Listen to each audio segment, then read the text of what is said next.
Good evening. मैं Naveen Kumar Singh, director platform education centre private limited Patna. सबसे पहले तो अभी आपका एनटीपीसी का एग्ज़ाम चल रहा है, रेलवे एनटीपीसी का, और ग्रुप डी का एग्ज़ाम आगे आने वाले दिनों में होने वाला है। तो इस पर हम पहले डायरेक्ट चर्चा ना करके कुछ अन्य चीज़ों पर चर्चा करना चाहता हूं जो कि आपके लिए महत्वपूर्ण हो सकती है। और सबसे बड़ी बात है कि आज दोपहर में मैं एक CNBC आवाज़ चैनल है, हालांकि ये रिलायंस का चैनल है, नेटवर्क 18 के अंतर्गत।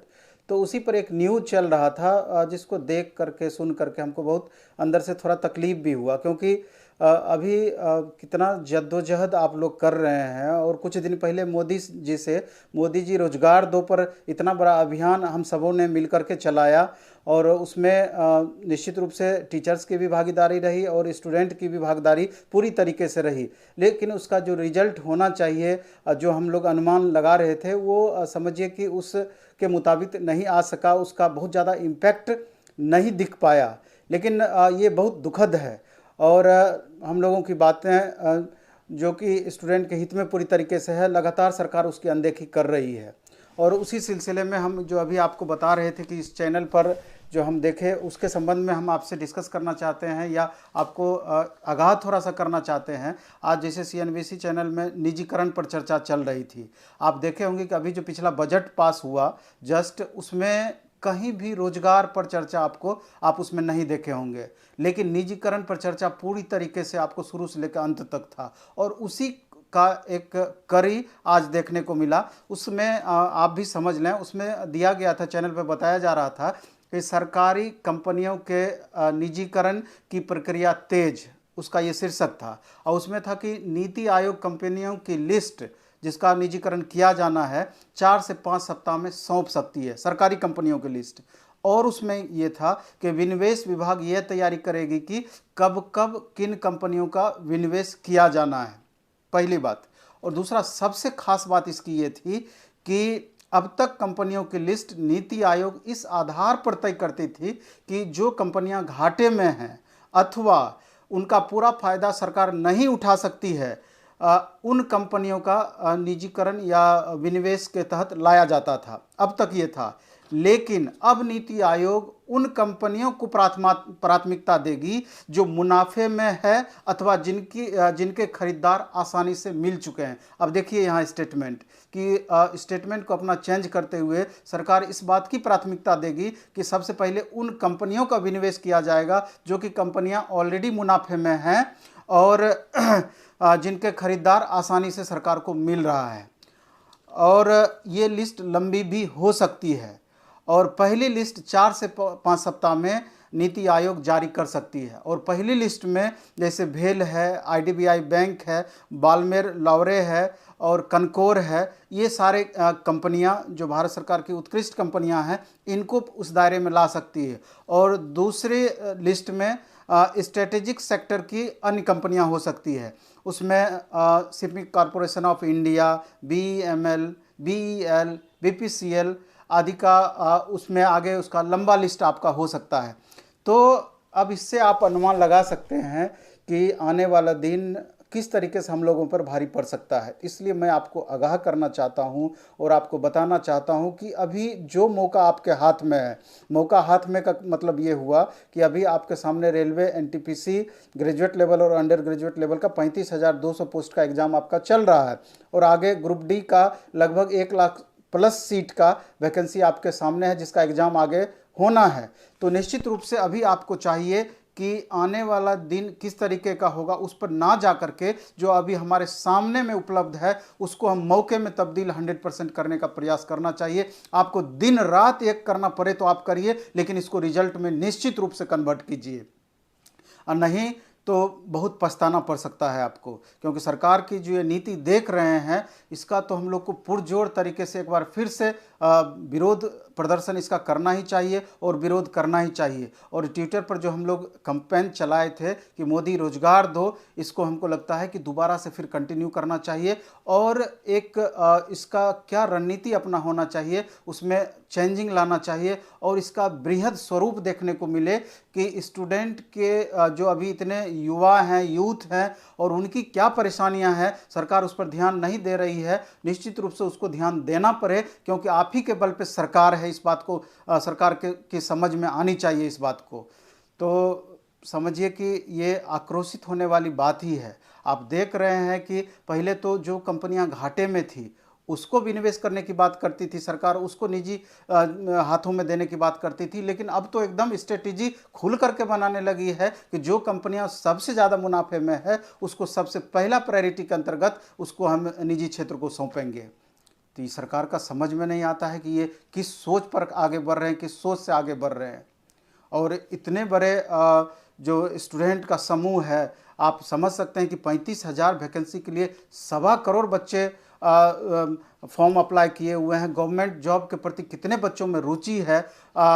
तो इस चीज़ को इग्नोर करते हुए सरकार लगातार डिसीजन लेने का प्रयास कर रही है। तो इसके बारे में निश्चित रूप से गंभीरतापूर्वक आपको विचार करना ही होगा, नहीं तो आपकी परेशानी बढ़ जाएगी। तो ये तो एक अलग मुद्दा हुआ। दूसरा, हम चाहेंगे कि जो अभी आपके हाथ में है, जिसका चर्चा हम किए, उसमें आप दिन रात एक करके उसको रिजल्ट में कन्वर्ट करने का प्रयास कीजिए।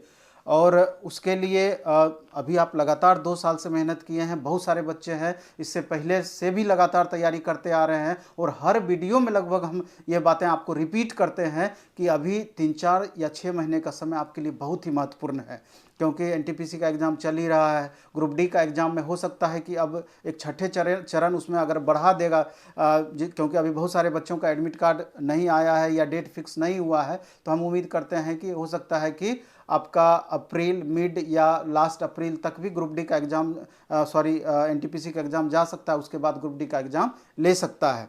और जिन स्टूडेंट का एग्ज़ाम भी एनटीपीसी में अगर ठीक ठाक गया है, अगर 65 प्लस स्कोर किए हैं, या अगर क्वेश्चन का लेवल थोड़ा सा ज़्यादा है, 60 प्लस भी स्कोर किए हैं, तो आफ्टर नॉर्मलाइजेशन वो 70 के अप्रॉक्स पहुंच जाएगा जनरल कैंडिडेट का। और कैटेगरी वाइज तो चाहे EWS कैंडिडेट है उनका तो ओबीसी से भी कम कट ऑफ जाता है, तो कैटेगरी वाइज कट ऑफ में वेरिएशन भी होगा। तो इन सारी बातों को समझते हुए अभी से आपको दिन रात एक करके अच्छे से तैयारी में लग जाना चाहिए। और एनटीपीसी CBT 2 का अगर आप तैयारी करेंगे तो इसका फ़ायदा आपको ग्रुप डी में भी 100% मिलेगा ही। और जिनको सिर्फ ग्रुप डी का ही एग्जाम देना है, तो आप समझ सकते हैं कि 25 क्वेश्चन मैथ का रहना है, 30 क्वेश्चन रीजनिंग का रहना है, और 25 क्वेश्चन आपका साइंस सेक्शन से रहना है, 10 क्वेश्चन करंट से रहना है, यानी कि 100 में से 90 क्वेश्चन सिर्फ इन्हीं सेक्शन से रहना है। और लगातार आप तैयारी करते आए हैं, तो इस पर आप विशेष मेहनत करें, अच्छे से रिवीजन करें, लगातार प्रैक्टिस करते रहें और रिजल्ट में इसको कन्वर्ट करने का प्रयास करें। CBT 2 में भी आप बहुत सिलेबस में भिन्नता नहीं है, जो चीज़ अभी तक आप पढ़े हैं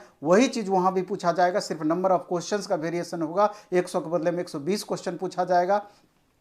तो घर पर रह करके आपस में ग्रुप बना करके जैसे भी आपसे संभव हो अधिक से अधिक मेहनत करें। और अगर आप सक्षम हैं आर्थिक रूप से, तो अगर संभव है तो आप पटना भी आ सकते हैं। यहाँ पर कोचिंग में भी उस तरह का व्यवस्था है कि सब्जेक्ट वाइज टेस्ट से लेकर में, जैसे मैथ टेस्ट है, रीजनिंग टेस्ट है, साइंस टेस्ट है, करंट अफेयर्स का है, सबका अलग अलग मिनिमम फी में टेस्ट भी चल रहा है आपका, कि सब्जेक्ट वाइज अगर आप कमज़ोर हैं तो अधिक से अधिक प्रैक्टिस के लिए और बेहतर करने के लिए ये सब टेस्ट आपको बहुत महत्वपूर्ण आपके लिए होगा। और फुल सिलेबस का टेस्ट ऑफलाइन मोड में ग्रुप डी का अभी अगले सप्ताह से कंप्लीट, सप्ताह में 2 टेस्ट 2 डिस्कशन स्टार्ट हो जाएगा।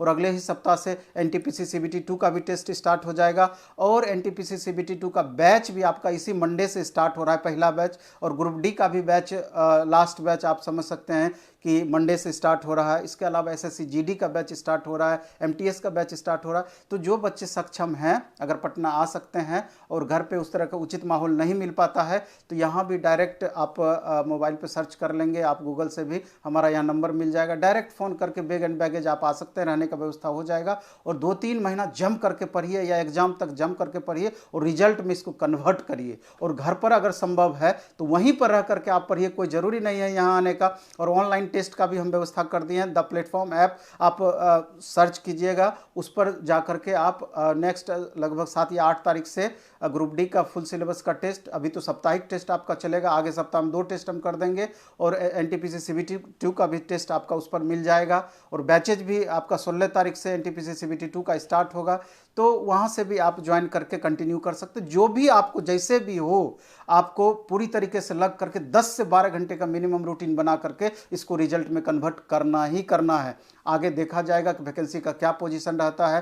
वैकेंसी तो अब जैसे रेलवे की बात अगर करें तो पहले टेक्निकल पोस्ट का जैसे एलपी वगैरह का आएगा, लेकिन कोई ज़रूरी नहीं है कि इस ईयर में आपका देगा, हो सकता है कि नेक्स्ट ईयर में देगा। लेकिन गवर्नमेंट का जो पॉलिसी है, जो जिस तरीके से आप देख रहे हैं, इसमें रेलवे का तो अभी चर्चा नहीं है, लेकिन रेलवे पर भी आपका काम चल ही रहा है उस तरह का निजीकरण का। जहां 1 लाख वैकेंसी निकलती थी, वहां 50,000 देखने को मिलेगा, 60,000 देखने को मिलेगा। डायरेक्ट तो नहीं कर सकती है गवर्नमेंट, लेकिन अन्य सेक्टर में जैसे जो जॉब निकलता था टेक्निकल या नॉन टेक का, आप देख रहे हैं कि गवर्नमेंट की ये पॉलिसी लगता है कि कब निकल जाएगी किस तरीके से गवर्नमेंट वैकेंसी को या जॉब को, तो ये मुश्किल हो सकता है। इसलिए हम लोग को दोनों काम करना है, पढ़ाई में भी थोड़ा सा भी कमी नहीं करना है अपने तरफ से, और दूसरी की विरोध भी इस तरह का आपका कंटिन्यू रहना चाहिए कि गवर्नमेंट को लगे कि ये हम गलत कर रहे हैं।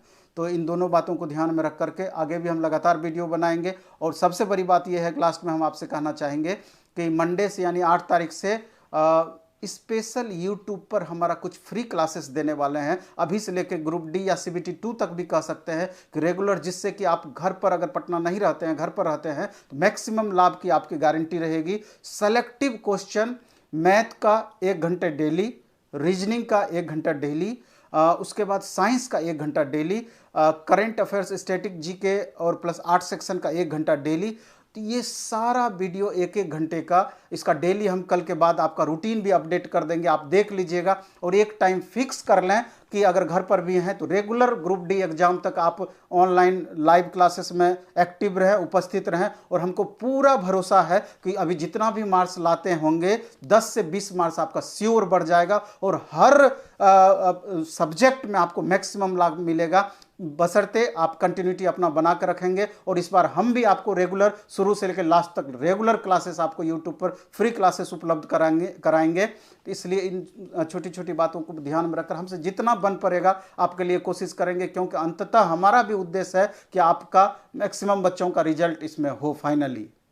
तो चलिए इस वीडियो में इतना ही रखेंगे। धन्यवाद, बेस्ट ऑफ लक, खूब अच्छे से पढ़िए, खूब मन से पढ़िए। धन्यवाद।